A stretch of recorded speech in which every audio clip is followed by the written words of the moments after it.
Welcome, everybody, to the first and probably last Harsh Truths podcast. Harsh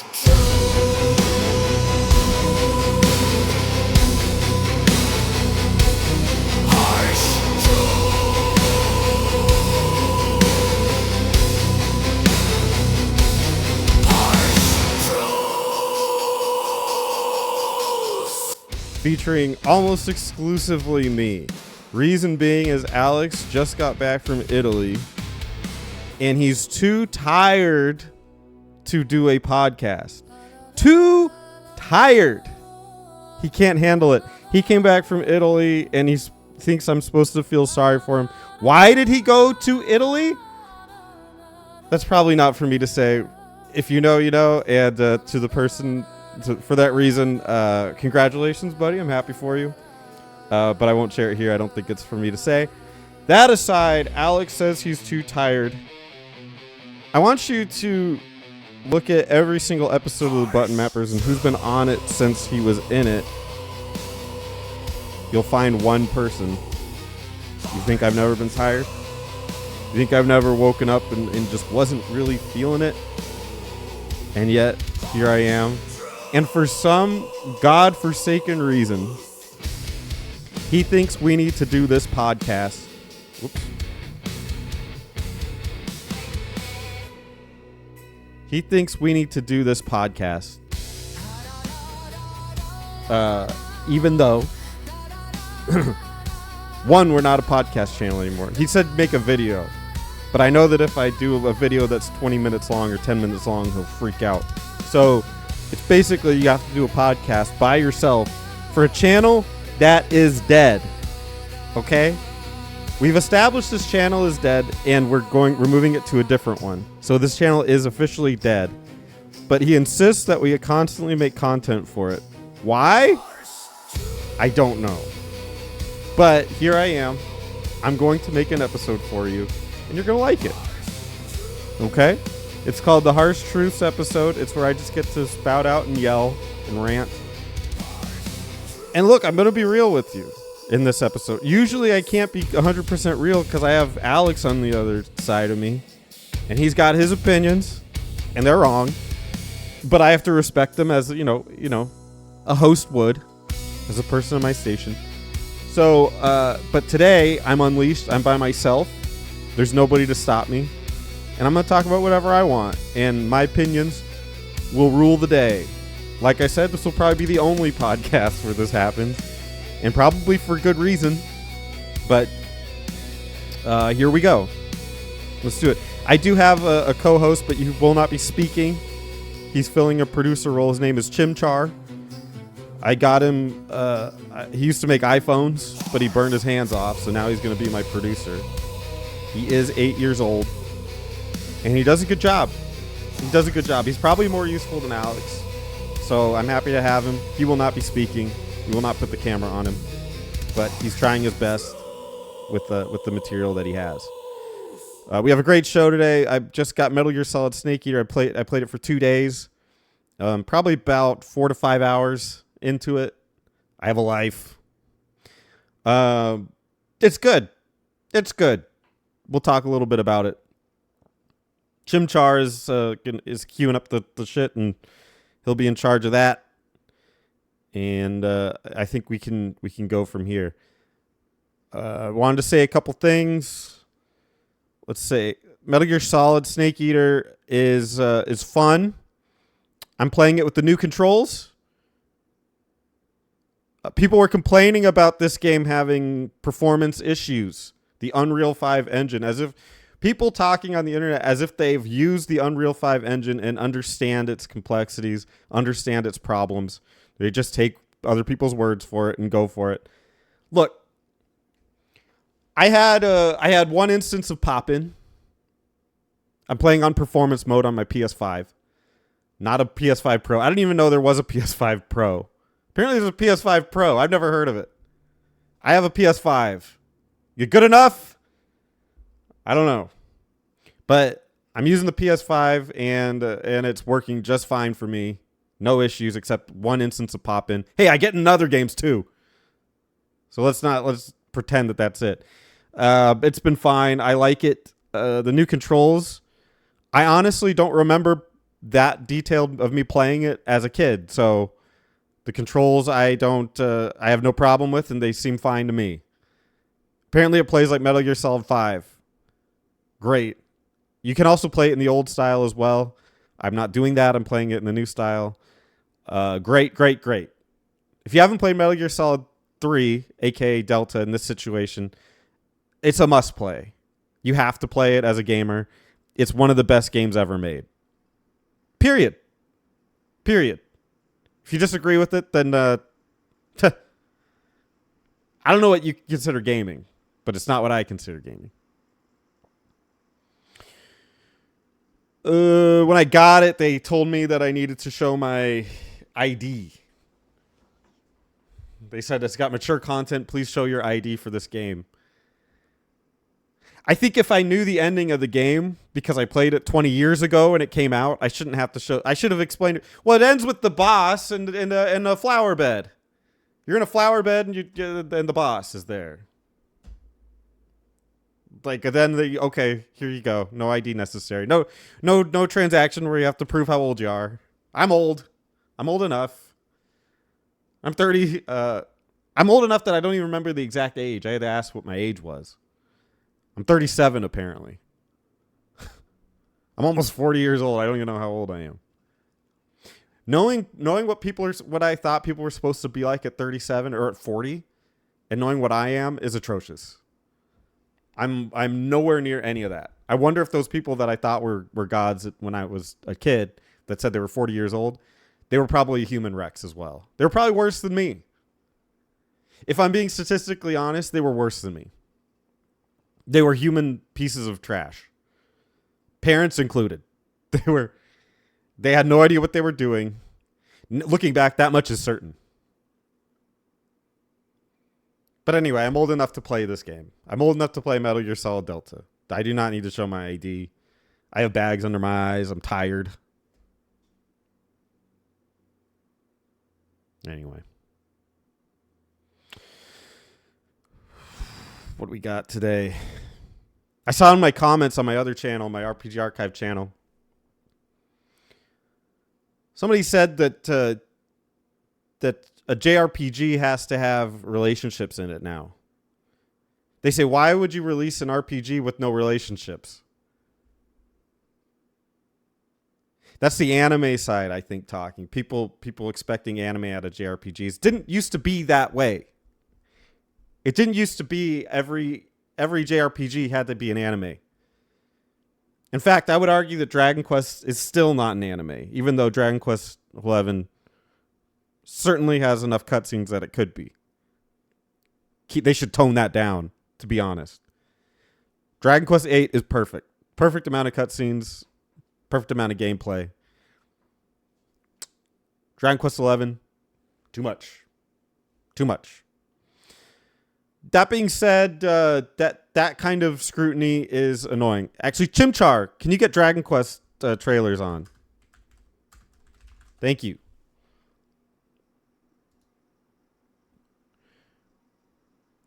You'll see here it's a Dragon Quest XI. Honestly, with the anime thing, I need to be clear. I've danced around it in the past, and I get cut off when I try to talk about it. But now Alex is not here. So I'm going to be real. Anime 100% is for pedophiles. If you're over 25, you're over 20. But if you're over 25, we'll say you are a pedophile if you watch anime. Sorry. It's true. I can prove it statistically. You essentially are guaranteed to watch hentai. And in Japan, the age of consent is 16. So I guarantee you, I think, I could be wrong, but I'm probably not. Don't look it up. So if they're 16 over there, you can guarantee that those characters are 16 that they're using for hentai. Because they always go as young as they can. Which, by the way, pornography, that is also kind of, school kid,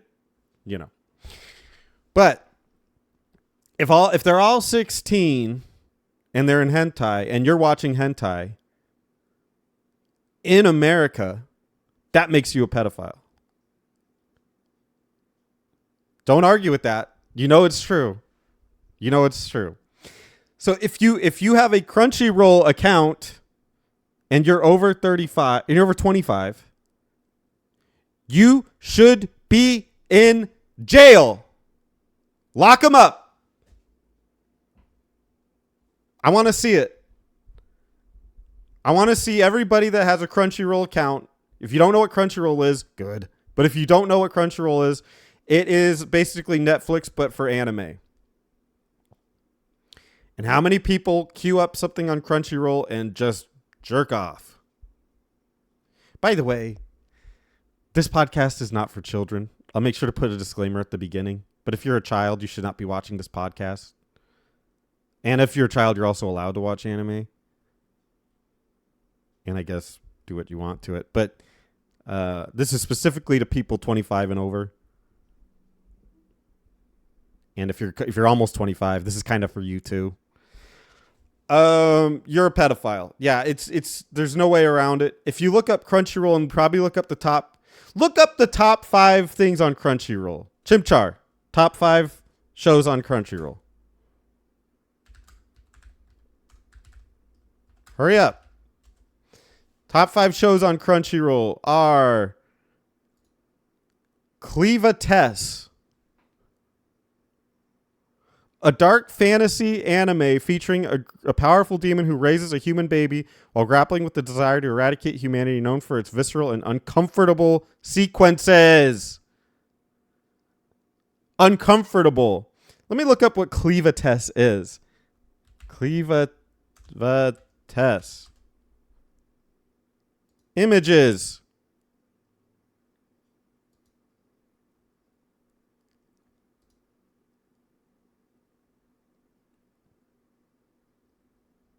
Look at these pictures. Look at this. You can't even see it in the big thing. Let's see what this is. I'm not watching the trailer. I don't want to get on some watch list. I don't know what that is. Disgusting. Gachia Kuta, a shonen series following a boy framed for murder and cast down to a trash heap world where he unlocks a strange power to seek revenge, praised for its action, mystery, and humor. I don't know what that is. Lord of Mysteries, a Donghua set in a Victorian-era world with a unique power system involving Beyonders, noted for its brilliant animation and complex narrative. Brilliant Lord of Mysteries. Let's see what that is. Show me. Images.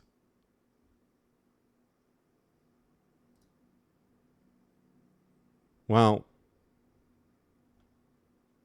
This actually looks kind of adult.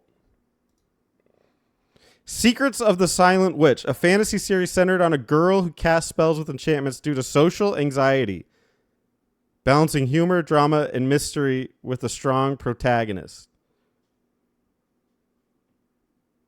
Guys, if you're 25 and you're watching this, turn yourself in. Turn yourself in now. Most watched shows. Tell me what the most watched shows are. One Piece. Long-running series with the highest popularity. I already know that's about pedophilia. Solo Leveling. Currently the most popular show airing on Crunchyroll, drawing significant viewership. What does Solo Leveling look like? Solo Leveling.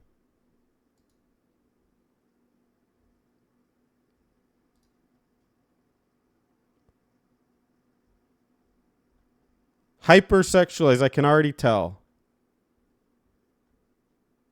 And I guarantee you they're 16. And if you go, all you have to do is go to Rule 34 for this shit.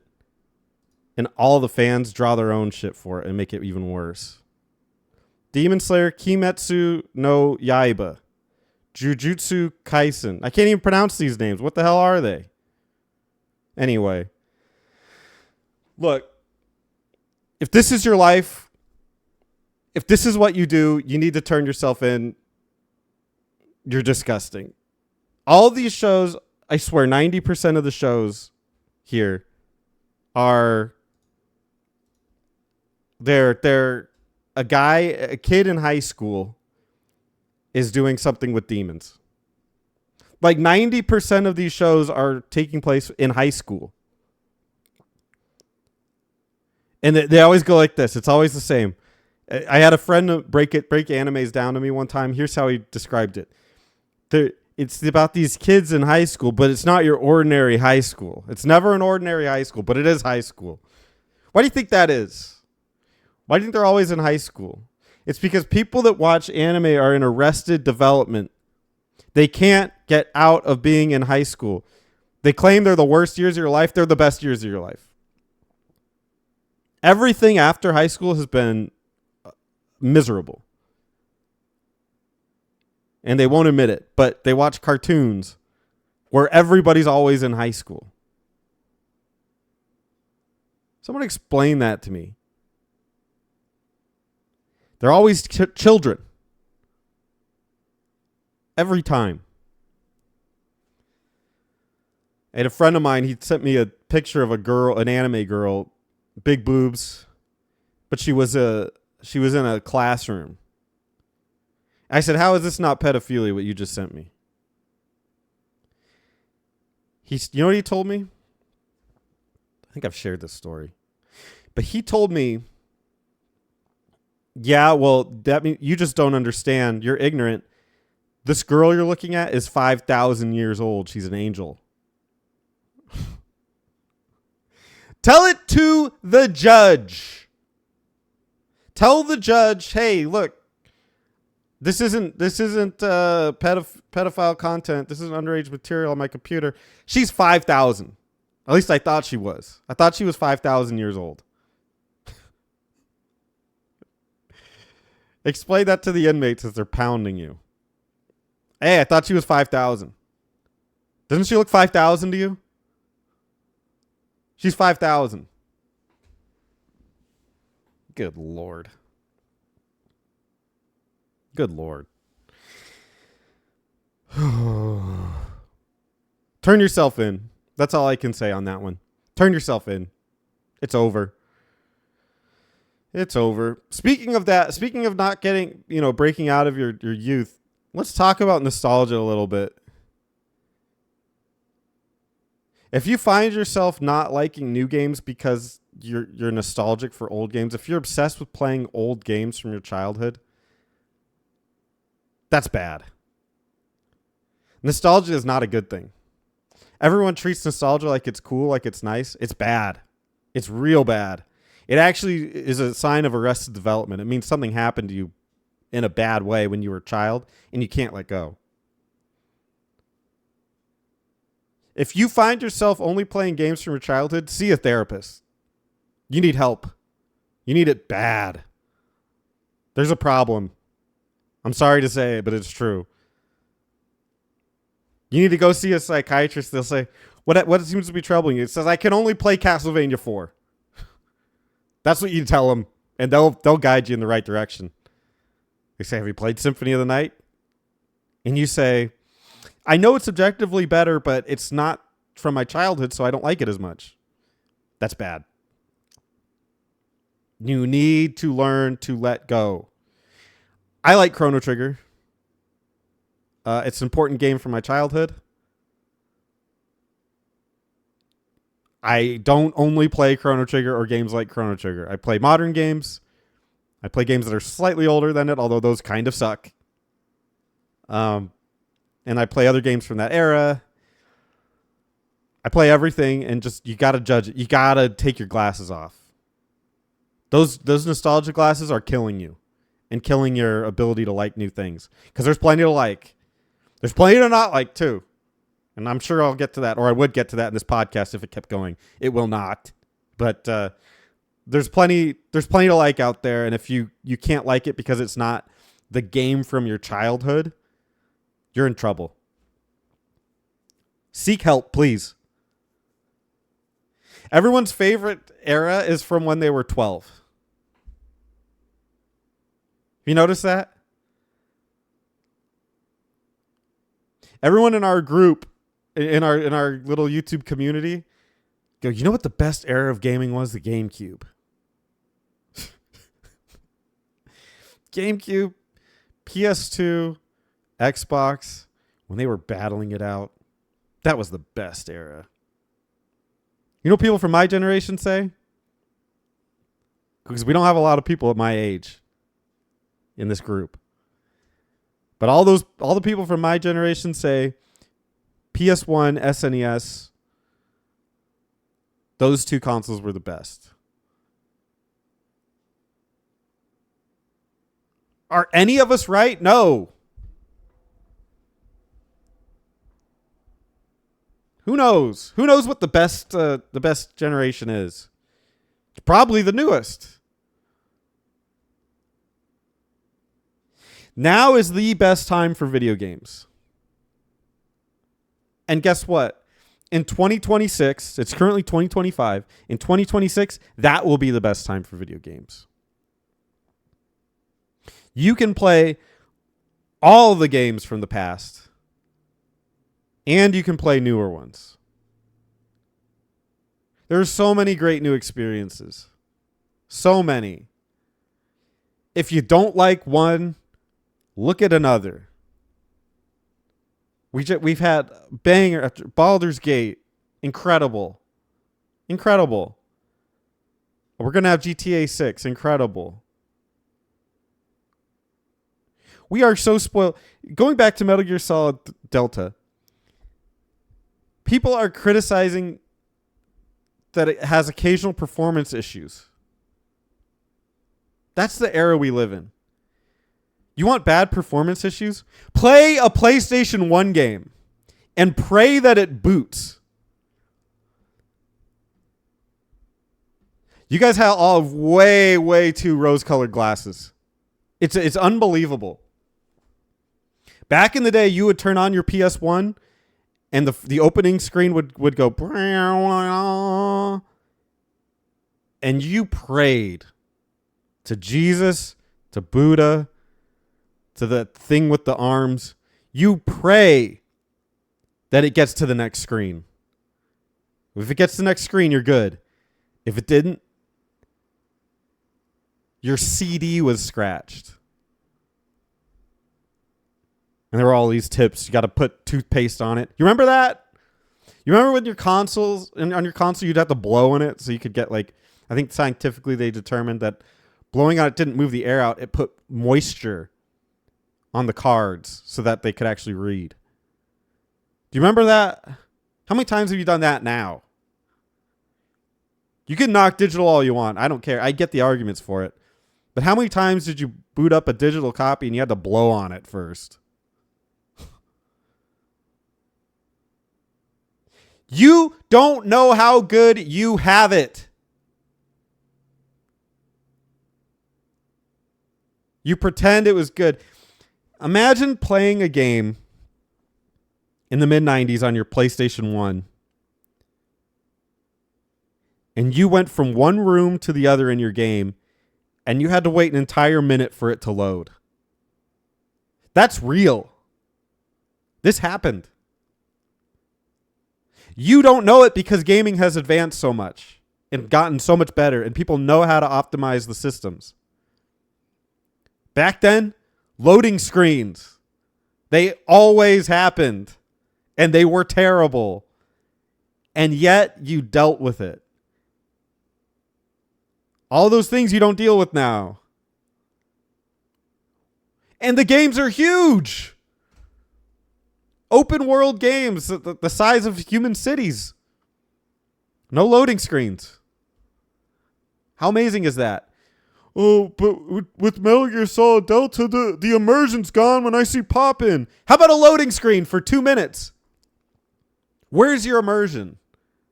Are you immersed?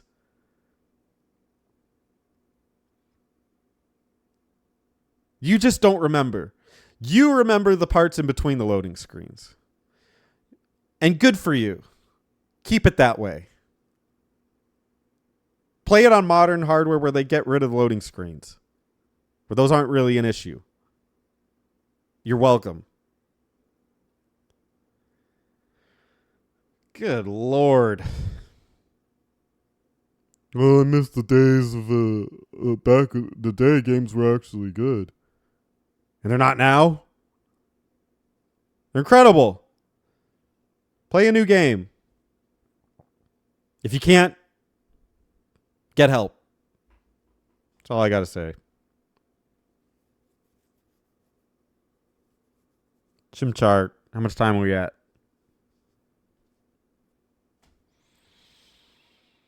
Oh, shit. All right. We got more?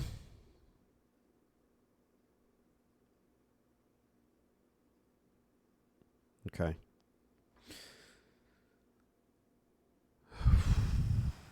The new channel should be good. I expect it to be, the videos to be shorter. The people that watch this show and gaming and YouTube, I'll say in general, literally have zero attention span. And it's embarrassing. You probably won't make it to the end of this video. You probably haven't even gotten this far. You probably didn't get past the introduction based on the statistics that I see. So yes, the episodes will be shorter significantly. They'll probably be louder. They'll probably have more flashy animations. We're using a lot of AI to generate content, artwork, music, etc. People seem to have a problem with that. I see on the online all the time, people have problems with AI. It's not real art. It's stealing from other artists. The funniest one is music. Art, I can kind of see because somebody worked hard and did it. Somebody once told me he listens to a lot of rap. He said, I asked him if I could make him a rap song. Which, granted, as a white guy, that's probably a little bit embarrassing. But it's true. I wanted to make a rap song and have AI generate the music, and we just do the rapping, me and him. Or he could just do the rapping, and I generate the music, and I make it work. I was trying to be hip. I was trying to be cool. He turned me down.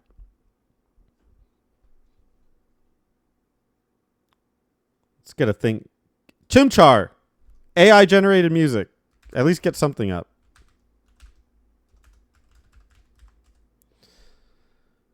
Yeah. You know all these music things. You could do Suno, SoundDraw, Beethoven. I use Suno. I like it. It's good. It works. But people have a problem with it. They say don't use it's stealing. I tried to get him to do rap music. And he said I would never do it. It's inauthentic and it's stealing. Okay, for one, you probably steal a lot of music. You probably steal a lot of things. But let's ignore that for a second. Isn't rap just stealing? Rap and hip hop? Every popular hip hop or rap song I've ever heard, they call it sampling. They're stealing their song. And they probably paid to get it. So they probably paid the owners, so I guess it's not stealing. But in what way, as the listener, do you go, oh, that's that other song that you took and made music out of? It's called sampling. It's not stealing because they paid for it. Okay. But as the listener, what's the difference? The greatest argument is there's a rap song. I think it's by Jay-Z. I don't know. But it's by one of them. And it goes like, it takes Annie's It's a Hard Knock Life. Get that song up. What is that? It's a Hard Knock Life. You have to go original for that. Who does it? Jay-Z, Hard Knock Life, Ghetto Anthem. What? If you don't know, It's a Hard Knock Life is a song from Annie, the musical, about a little redheaded girl, little ginger, who's an orphan, a little orphan Annie, and she's getting adopted by a rich guy. I think he rapes her. I never saw it. I never saw the end, but the song is beautiful. If you haven't heard it, it's a hard knock life for us. It's a hard knock life for us. Something like that. Said or treated, we get tricked. To kisses, we get kicked. It's a hard knock life. It's a hard knock life. It's hard for them. They're orphans. That, when you hear this Jay-Z song, and I'm not going to play it, I don't steal, unlike other people. But when you listen to this song, I remember first hearing it as a kid. The best parts of it were the Annie parts. They literally took the song and put it in this song. It's the song from Annie. And then in between the chorus, it's Jay-Z talking about who knows what. What are the lyrics to Jay-Z, It's a Hard Knock Life? Let's look at the lyrics. Give me the lyrics. Lyrics. Take the bass line out. Jigga. Yeah, let it bump though. And look, this is the chorus. This is the good part of the song. The only good part. From standing on the corners bopping to driving some of the hottest cars New York has ever seen. From dropping some of the hottest verses rap has ever heard. From the dope spot with the smoke Glock. Fleeing the murder scene, you know me well. This song doesn't even rhyme.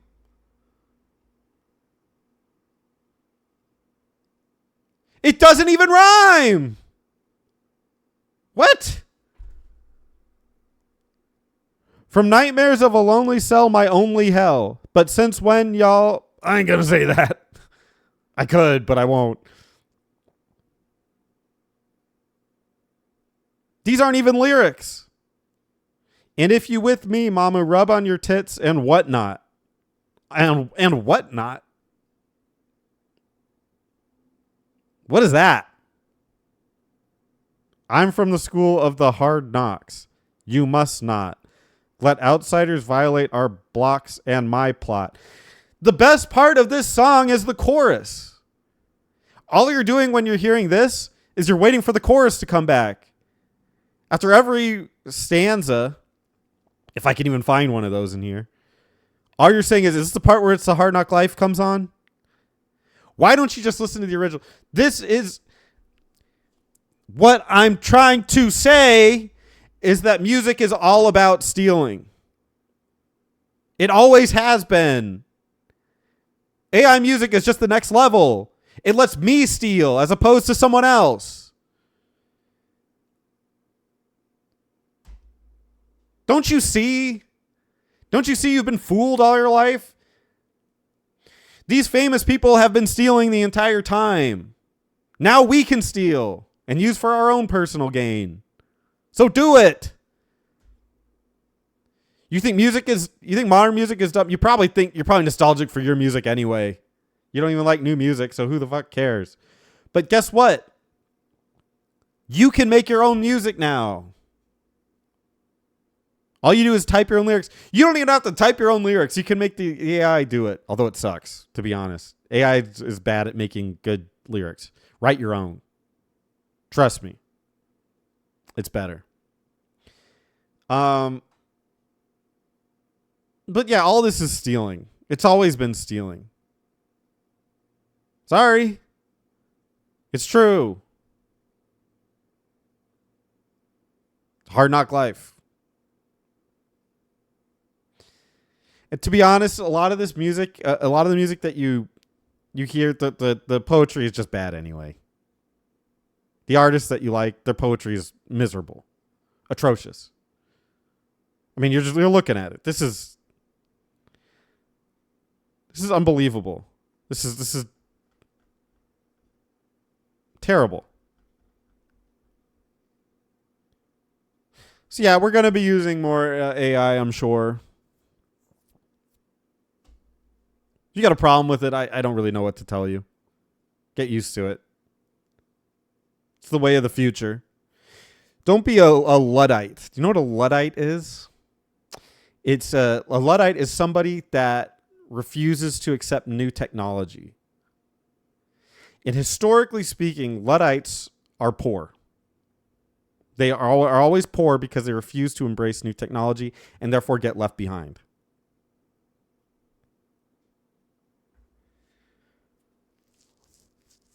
AI slop. I keep hearing it. AI slop. As opposed to what? As opposed to the great art we see day to day. How many museums have you been to? Curious. To you saying AI slop, how many museums do you go to in a week? I mean, come on. Let's be real. How many Italian films do you see? By some guy you don't know. Antonio Bertinelli is the director. How many have you seen? Oh, none? None. AI slop. You don't know real art. The most popular place to view art is Rule 34, where people draw pornographic images of characters that you know.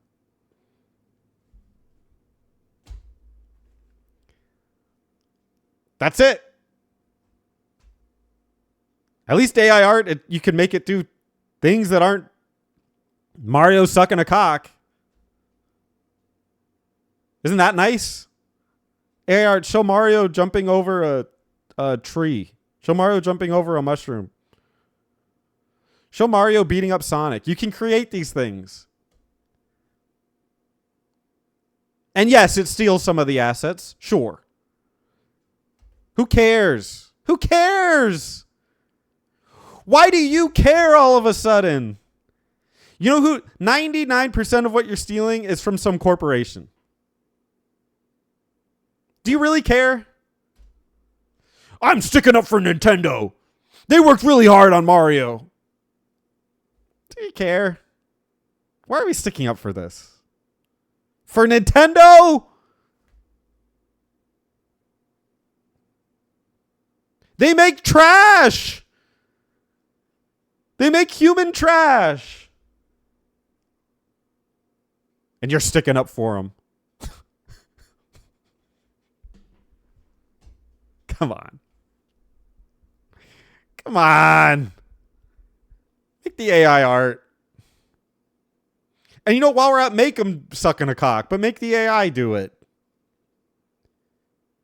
Can you imagine the indignity of saying, I make a living off of drawing Mario sucking on cocks by hand. I do it by hand. What are you working on, son? Oh, I'm just my next drawing of Mario sucking a penis. Oh, great job, son. Proud of you. Proud of your art degree.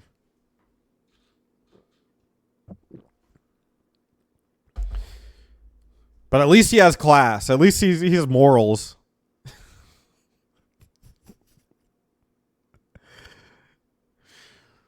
My son draws Mario sucking a cock, and I am so proud because he didn't use AI to do it. Imagine that. Imagine people saying that. Stop sticking up for these people. Make AI art. It'll only get better. It's already great, but it'll only get better. Let's stop defending the sanctity of art. It hasn't been art for a long time. It used to be. It's not now. It's so far from art. Have you ever seen a movie? Have you ever seen like people watch these shows that have like 1,000 episodes on them? I watch them on Netflix. My girlfriend watches them. She's addicted. They're trash. They're not art. We have strayed so far from art. All we do is now is content. Everything that you watch now is content. Let me see the Netflix shows. Most popular Netflix shows. Let's see it. Most popular. Chimchar. What am I paying you for? Payment breadsticks. Most popular show on Netflix is K-pop Demon Hunters. Over 236 million views. Why aren't you watching me? 236 million views. You could be watching this show.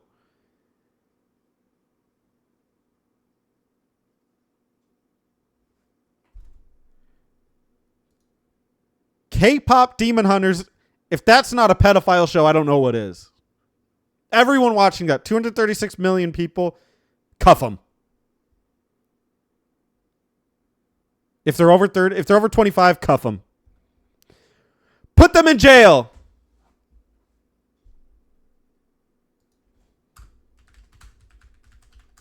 Top 10. I want to see more than K-pop Demon Hunters, whatever the fuck that is. My Life with the Walter Boys, a coming-of-age drama series about a teenager adjusting to life in a new town after a family tragedy. You could make this a 20-minute show. Here's the thing. Have you ever seen The Twilight Zone? I don't mean the new ones, woke. I mean the ones from the 50s, black and white, Rod Serling. They might have been from the 50s, might have been from the 60s. I don't know. I wasn't born yet. But they were old, black and white.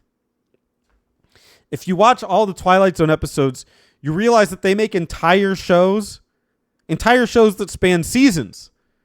Lost. Look at Lost.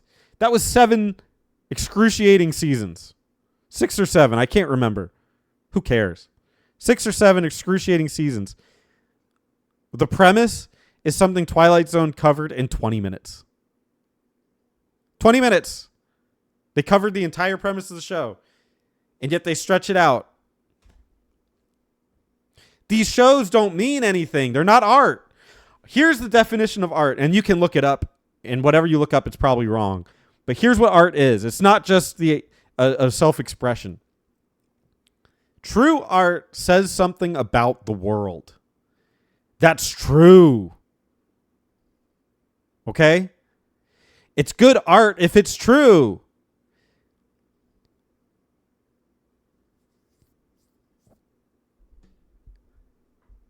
Think about this. Do you know why there hasn't been good art? And you know there hasn't. Just you know that there hasn't when you watch these shows. Because their themes and the messages that they're conveying are not true. From about 2020 to 2022, every single show was white men bad. Everyone else good. That was the narrative. It is not true. And when you watch it, your brain knows that that's not true and knows that this is bad. It says, your brain can say, on the outside, you go, I agree with that because that's what we currently think. But your brain intrinsically knows that's not true. There are good white men. There are bad white men. There are good of the other groups. There are bad of the other groups. I've known many of them. So when you intrinsically know, your brain knows that it's not true, it already establishes this is bad, what I'm watching. And therefore, none of it's been good. It's only when art chooses to be honest that it chooses to be good. And you can't make a 7-season show that's good. Because what was the theme? Did it need 7 seasons to say it? Very few shows that go on for a long time that are dramas like this that have a plot are good. One of the few is Breaking Bad. It had a beginning, it had a middle, and it had an end. And all of it was cohesive and pointed to the same thing. Nowadays, they don't make shows with ends. They say, how long can we stretch it? That's it. It's content to keep you paying for the streaming channel. If you remember, Breaking Bad didn't have a streaming channel. It was on normal TV. They could make whatever they wanted. Lost was also on normal TV, but that was the blueprint of Lost was, let's see how long people will keep watching this shit. That's it. That's what Lost was. It was a test that then they used for streaming services, so you pay for them. Breaking Bad was just, I'm going to make this great thing. Then they made a show called Better Call Saul. It was shit. Same creator, and it was certainly better than most of the crap that gets put out, but it was still shit. Unwatchable. You get to a certain point, you're like, what is this still going on? I don't even remember what happened in the last episode. I don't remember how it ended. I think I saw the end. Good actors. I'll get to actors in a second, by the way. What do we got on here? Wednesday, the supernatural mystery series featuring Wednesday Addams, with both seasons 1 and 2 performing strongly.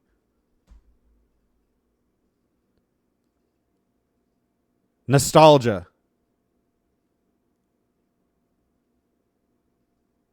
Katrina, Come Hell and High Water, drama series following a woman navigating personal and professional challenges after a natural disaster. How long can they stretch that out? Oh my goodness. It's crap. It's all crap. It's just designed to make you think that you're interested and watch. It's a dopamine response. These shows mean nothing. I watched one of them. I tried. My girlfriend watches them, and they're just things that string you along. They mean nothing. They resolve one conflict, but then purposely put in a thing in the middle of it that they established at the end that this created another conflict, and then they just go from there the next episode. Yeah, we won our court case, but the killer also left a gun in my room and put my fingerprints on it. Uh-oh.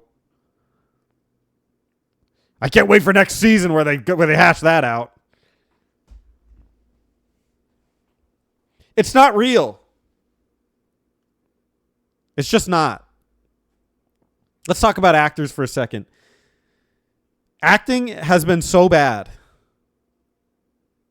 You're fooled into thinking it's good. Here's the thing. Modern acting, they try to act real. Okay? Again, go back to the best acting you will ever see in your life. Twilight Zone. Go watch old, and it's not nostalgia, by the way. This is from the 50s and 60s, I think. 50s, somewhere around there. I was not born until 88. This is not nostalgia speaking. This is me exploring every option and finding the best one. Go watch The Twilight Zone. They're performed as if they're stage plays. So they're real actors. They're not obsessed with looking real. Modern acting is like, you think it's good because it looks real. You really shouldn't want it to look real. You should want it to look dramatic and interesting. Real sucks.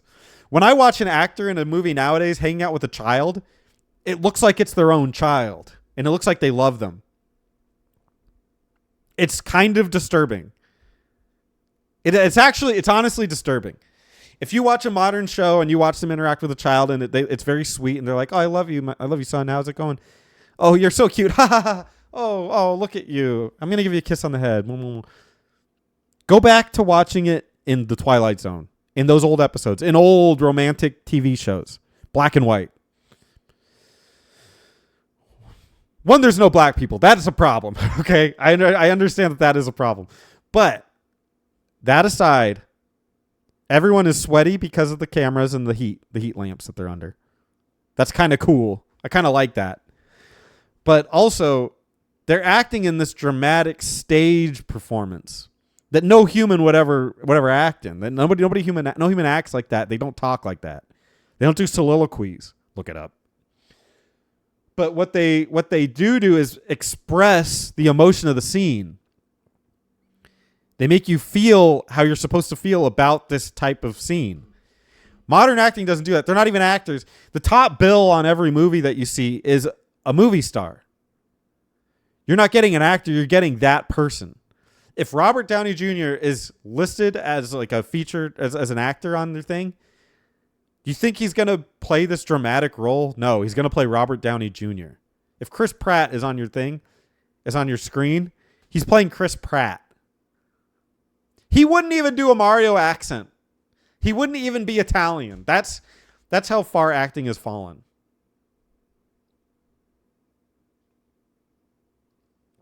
And there's even rules now that you can't act. You know about that? There's rules that you're not even allowed to act. If you're a straight white male, you're not allowed to play a gay white male.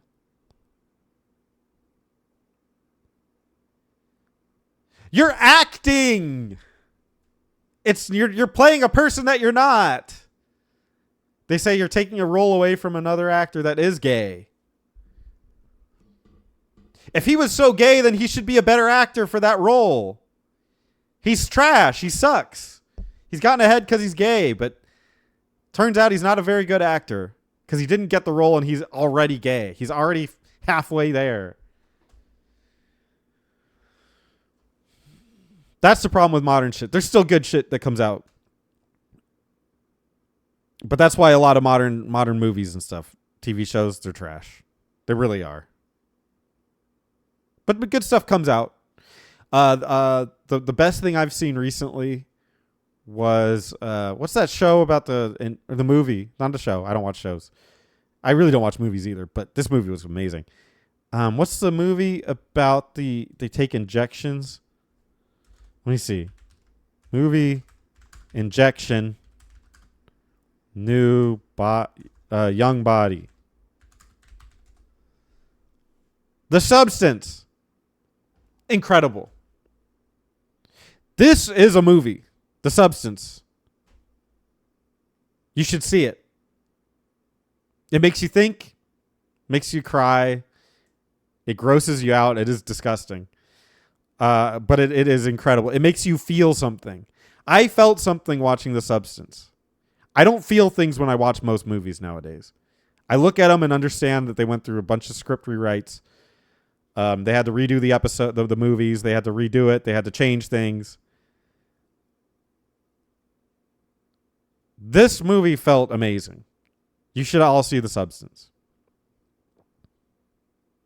Jim Char says we're out of time. He also says his name is Alberto.